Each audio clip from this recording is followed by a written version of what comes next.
की साधना शून्य की साधना नहीं है, ब्रह्म की साधना है।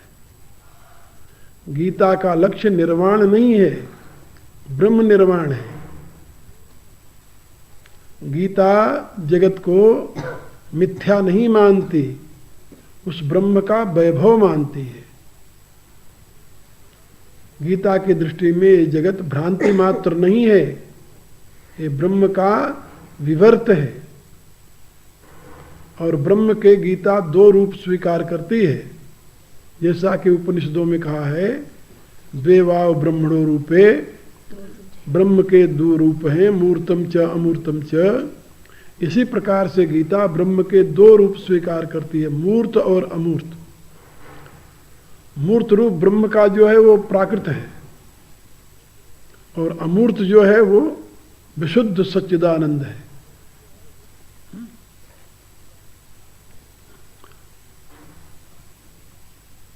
जहां पर बृहदारण्यक उपनिषद में मंत्र आया है, द्वेवाव ब्रह्मणो रूपे मूर्तम च अमूर्तम च, वहां दोनों की व्याख्या की है। मूर्त रूप क्या है तो वहां बताया, पृथ्वी जल अग्नि वायु आकाश मन चित्त बुद्धि अहंकार, ये परमात्मा के मूर्त रूप है। इसको क्या कहते हैं गीता में? अष्टधा प्रकृति। तो अष्टधा प्रकृति जो है ये ब्रह्म का मूर्त रूप है, और विशुद्ध चैतन्य जो है सच्चिदानंद, वो ब्रह्म का अमूर्त रूप है। अष्टधा प्रकृति भी ब्रह्म का मूर्त रूप है, वो मिथ्या नहीं है, भ्रांति नहीं है, भ्रम नहीं है, वो ब्रह्म का मूर्त रूप है। और गीता उसे महद ब्रह्म कहती है। विशुद्ध चेतन को क्या कहती है? अक्षर ब्रह्म। और जो दूसरा रूप है उसको क्या कहती है? महद ब्रह्म।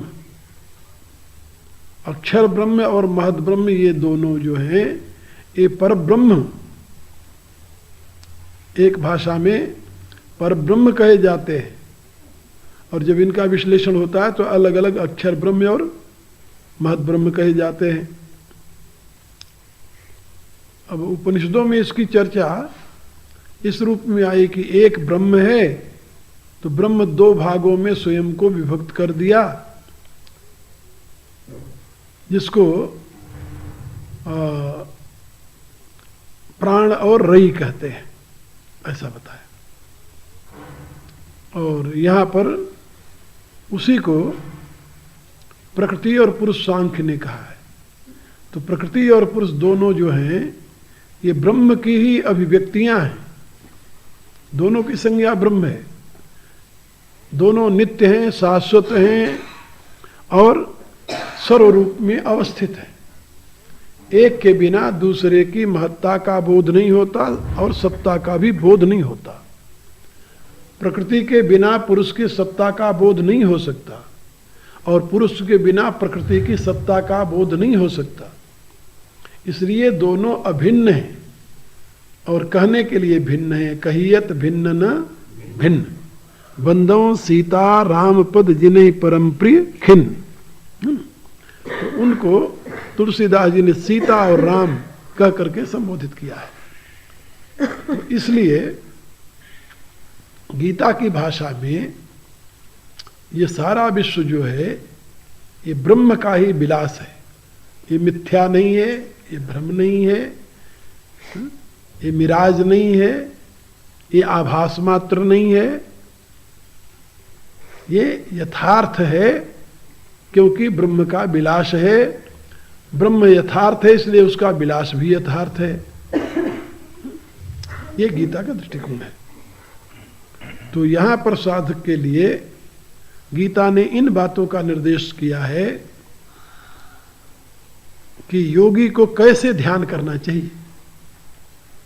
योगी उन्युत सततम आत्मान, और इस प्रकार से एक दिन दो दिन नहीं अभ्यास करना चाहिए। जो अभ्यास बता रहे भगवान का कहते हैं सततम आत्मानम युंजीत। सततम माने लगातार, स तु दीर्घ काल निरंतर सत्कारा सेविते दृढ़ भूमि। एक दिन किया दूसरे दिन नहीं किया तो इससे नहीं होता।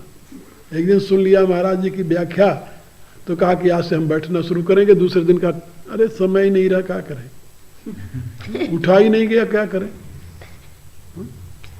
दुनिया का प्रपंच आ गया, क्या करें। ये नहीं, निष्ठा से सतत अपने चित्त को परमात्मा में लगाने का प्रयत्न करो। जो शांति और आनंद का स्रोत है, मैंने कई बार ये बात समझाई है आप लोगों को कि जब तुम परमात्मा की तरफ मुख कर लोगे तो ये जगत रूपी जो छाया है ये तुम्हारे पीछे चलेगी, और जब परमात्मा की तरफ पीठ करके जगत के तरफ मुंह किए रहोगे तो ये तुम्हारे आगे आगे दौड़ेगी। तो दुनिया में आज दिन तक कोई व्यक्ति ऐसा नहीं हुआ जो अपनी छाया को पकड़ पाया हो। छाया पकड़ में कभी नहीं आती, लेकिन छाया की सत्ता होती है। तो ये याद रखो कि भगवान की तरफ जहां मुंह किए तहां ये सारा जगत का वैभव तुम्हारे पीछे पीछे चलेगा। तो योगी युंजीत सततम आत्मानम रहस्य स्थित एकाकी यतचित्तात्मा निराशीर परिग्रह। इस एक ही श्लोक में भगवान ने बहुत सी बातें समझा दी है, बहुत सी बातें समझाई। कैसे बैठना चाहिए, कहाँ बैठना चाहिए, किस स्थिति में बैठना चाहिए, कैसे ध्यान करना चाहिए, संक्षेप में सारी बातें भगवान बता दी इसमें। और इसके साथ ही योगी के लिए जो बाधक तत्व है उसका भी जिक्र कर दिया कि आशा और परिग्रह ये दोनों योगी के लिए बाधक तत्व है। इसलिए इन दोनों से हमेशा योगी को मुक्त रहना चाहिए। स्वामी राम तीर्थ जब घर छोड़ करके चले तो उनकी स्त्री रोने लगी, मैं भी साथ चलूंगी। खैर साथ चली गई। तो उनका एक भांजा था जो उनका शिष्य भी था, और एक उनका शिष्य था। तो वो 4 आदमी घर से निकले, स्वामी राम, उनकी धर्मपत्नी, वो जो भांजा था वो, और एक शिष्य था। लाहौर कॉलेज में उस समय, क्रिश्चियन कॉलेज जो लाहौर का था, उसमें वो प्रोफेसर थे गणित शास्त्र के, और सभी भारत के राजाओं के लड़के उसी कॉलेज में पढ़ते थे। इसलिए सभी उनको जानते थे, राज परिवार के लोग लड़के जानते थे। और उस क्रिश्चियन कॉलेज में उनका श्रेष्ठतम स्थान था। अपने जीवन काल में वो अध्ययन काल में बहुत कष्ट से, बड़ा कष्टमय जीवन रहा वैसे, लेकिन रहे आनंद में हमेशा। 8वीं के बाद उनके बाप ने कहा कि अब मैं नहीं पढ़ा सकता, तू पटवारी की नौकरी कर ले। 8वीं पास उन दिनों पटवारी लगते थे। तो उन्होंने कहा कि नहीं, मैं नौकरी नहीं करूंगा, मैं तो पढ़ूंगा। तो बाप ने शादी कर दी। हमारे यहाँ शादी करने की बड़ी जल्दी होती है, चाहे लड़का पढ़े, कमाए, कुछ खाए, नहीं, शादी जरूर कर दो। यानी मूर्खता की इतनी बड़ी सीमा कहीं दुनिया में नहीं मिलेगी। शास्त्र में भी नहीं है ऐसा, शास्त्र में इसकी व्यवस्था नहीं है। बस अज्ञानता, जैसे जैसे अज्ञान बढ़ा वैसे वैसे आ गई।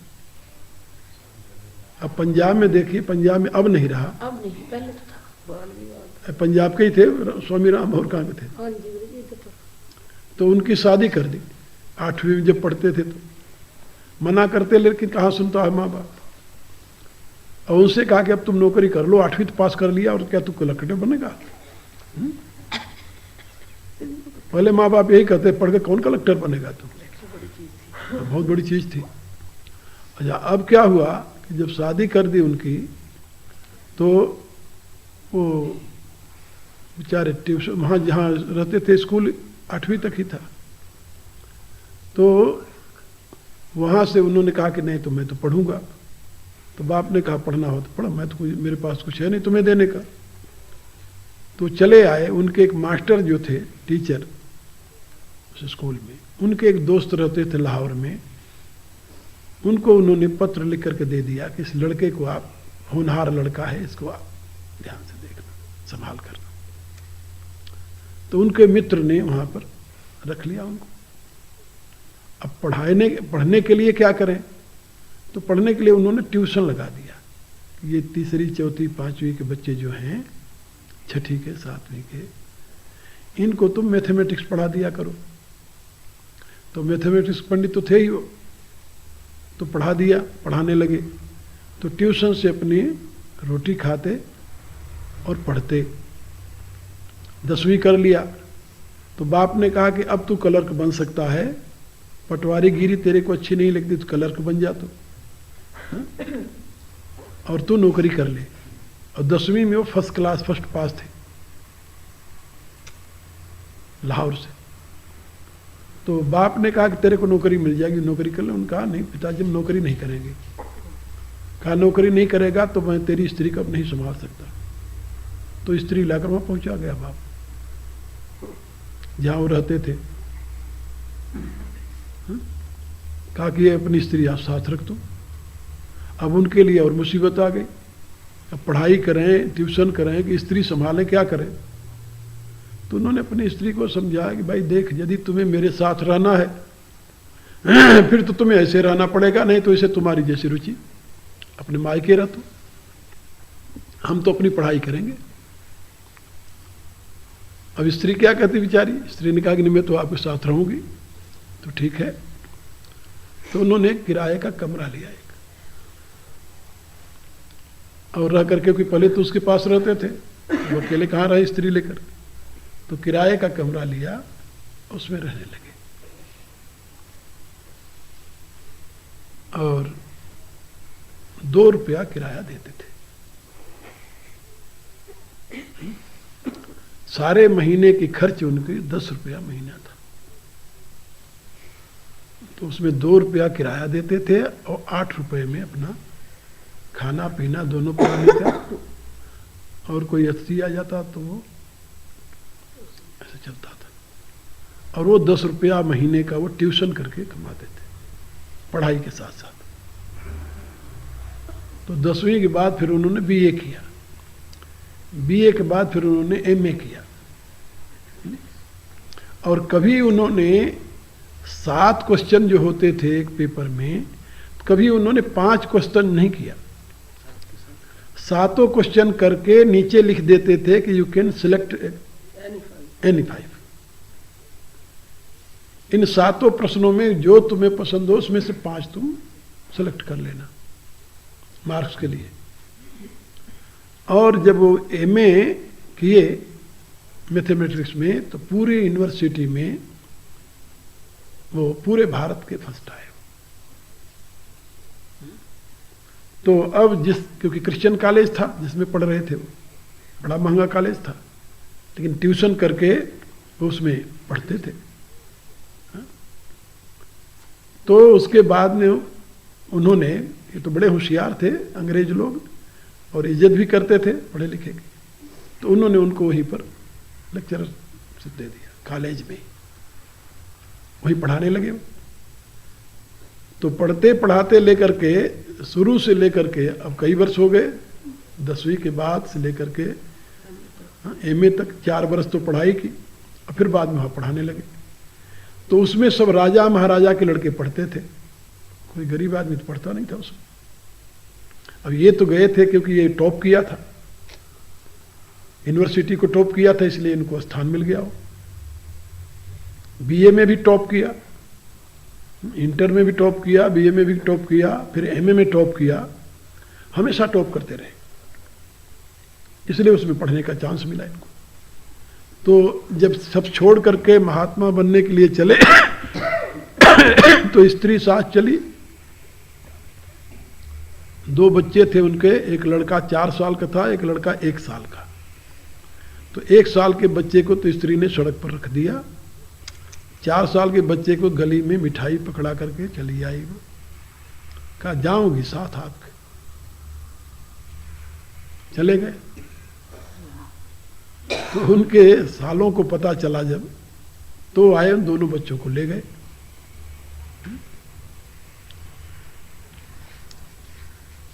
परिवार ने कोई कोऑपरेट नहीं किया उनको। ससुराल वाले आए, दोनों बच्चे ले गए और स्त्री साथ गई, भांजा साथ था और एक शिष्य। टिहरी में पैदल ही जाते थे तब। तो टिहरी में जा करके जब वहां गए, बैठे गंगा के किनारे, रास्ते में जा रहे थे पैदल पैदल बद्री नारायण के गंगोत्री की तरफ। गंगोत्री की तरफ जा रहे थे। जब वहां पहुंचे तो टिहरी में, तो अपने शिष्य से पूछा, खाने के समय शिष्य दौड़ा जाए बाजार से सामान ले आवे, खाए पिए। तो उन्होंने शिष्य से पूछा, नारायण? बोले हाँ गुरुदेव। नारायण नाम था शिष्य का। कहा गुरुदेव? कहा कितने पैसे हैं तेरे पास? उसने कहा गुरुदेव अभी तो पूरे 100 रुपए है। 100 रुपये? बोले हाँ। कहा वाह, तो तुम लोग महात्मा बनने चले हो मेरे साथ, तो रुपए के इंतजाम से महात्मा बने हो कि या भगवान के आधार पर? यानी पैसे की व्यवस्था तुम्हें महात्मा बनाएगी या भगवान? कहा नहीं गुरुदेव, भगवान के आधार पर चले हैं।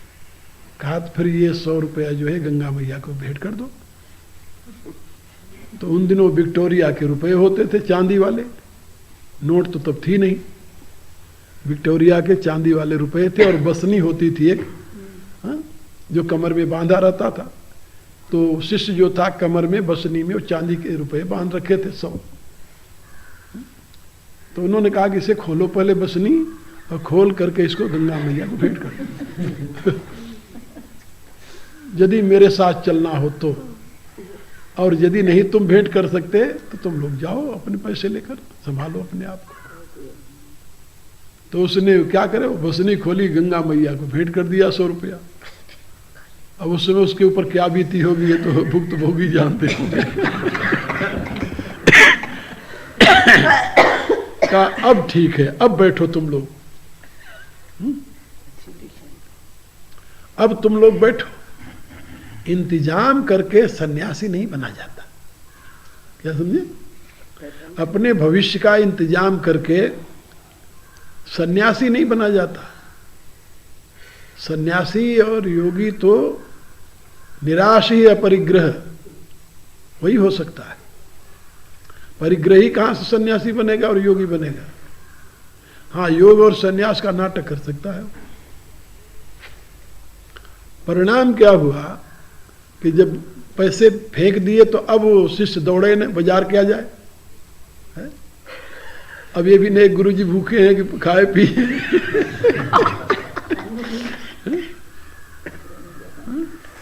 अब सब शांत होकर गंगा किनारे बैठ गए, कोई हलचल नहीं।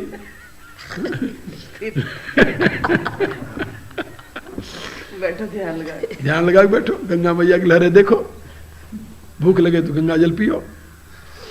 तो बैठे रहे। अब क्या हुआ कि सायंकाल को महाराजा टिहरी नरेश जो थे, वो सैर करने जाया करते थे उसी रास्ते से। तो जब सायंकाल को सैर करने, सवेरे सैर करने जा रहे थे, देखा तो वहां पर वो बैठे हुए थे चारों गंगा किनारे। तो उन्होंने ध्यान दिया कि बैठे हुए 4 आदमी गंगा किनारे, चले गए।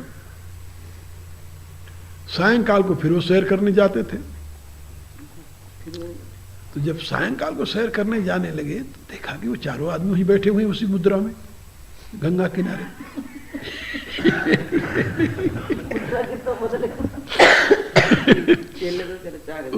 उसी मुद्रा में बैठे हुए हैं 4 आदमी।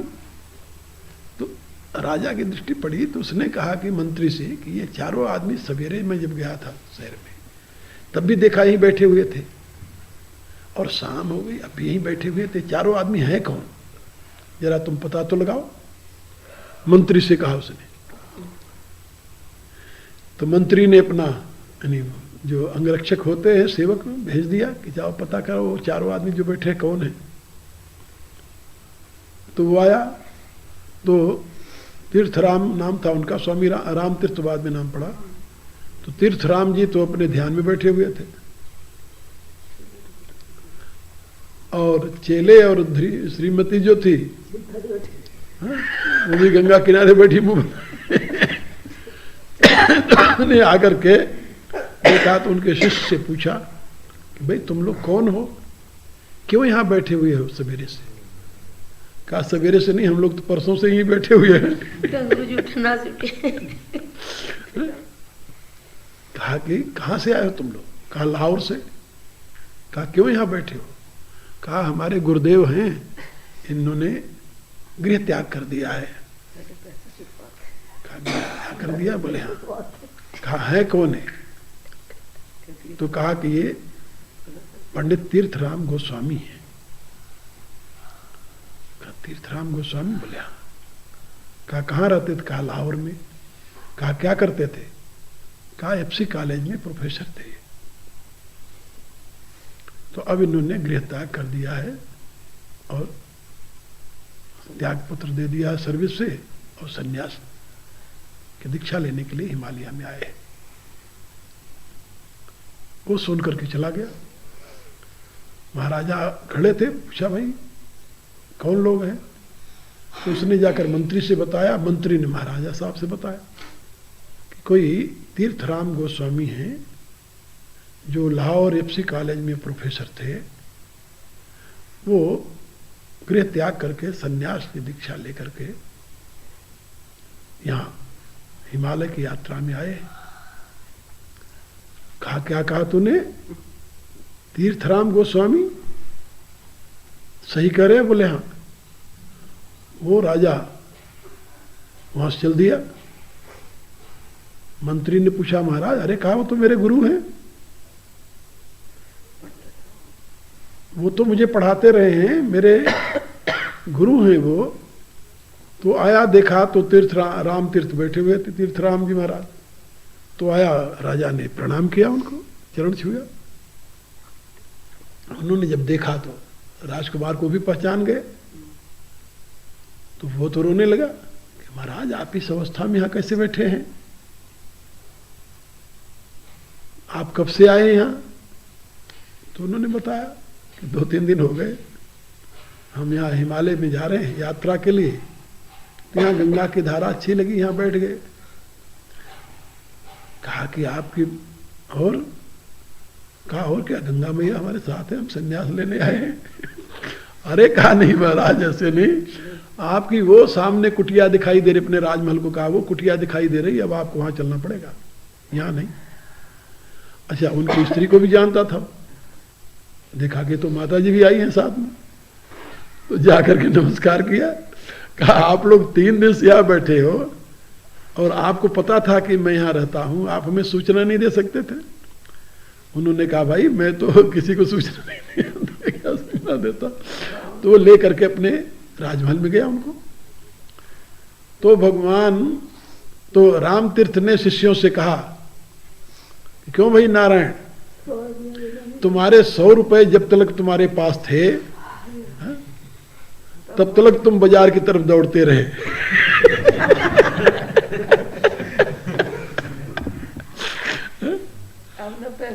तब तक पैसे का बल था तुम्हें, तो भगवान तुम्हारी सहायता करने नहीं आया। और जब तुम निराशी हो गए, परिग्रही हो गए, तो देखो भगवान ने यहाँ के राजा को भेज दिया। कहा राम की व्यवस्था अच्छी है या दाम की व्यवस्था अच्छी है। स्वामी राम तीर्थ ने कहा कि राम की व्यवस्था अच्छी है या दाम की। उसी राजा ने उनको विदेश भेजा, उसी ने टोक्यो में जो हो रहा था विश्व धर्म सम्मेलन, पहली बार तो वहीं गए तो वहीं से वो चमके थे।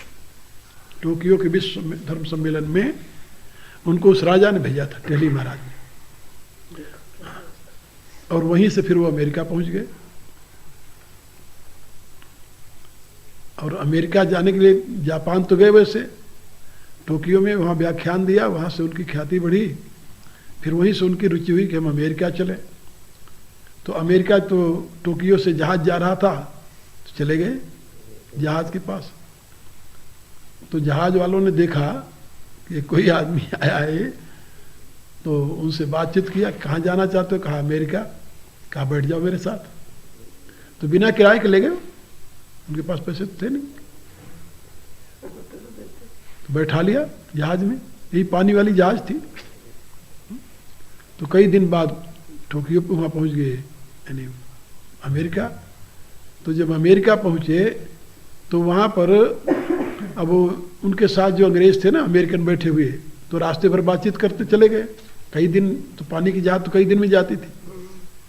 तो जब वहाँ गए, नज़दीक होने लगे, तो उन्होंने, एक अंग्रेज ने उनसे, अमेरिकन ने पूछा कि आप यहाँ किसके यहाँ जाएंगे? यहाँ आपको कोई लेने आएगा? तो उन्होंने कहा कि लेने आएगा नहीं, वो तो लेने आया हुआ है। कहा वो कौन है? कहा तुम, और कौन है?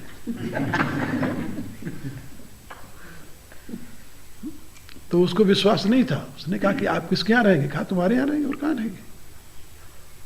वो कहता है तो मेरा भाग्य होगा। वो व्यक्ति ले गया, उनको अपने घर रखा, और वहीं से अमेरिका के अखबारों ने उनके लिए लिखा, living Christ is moving in the street of Los Angeles.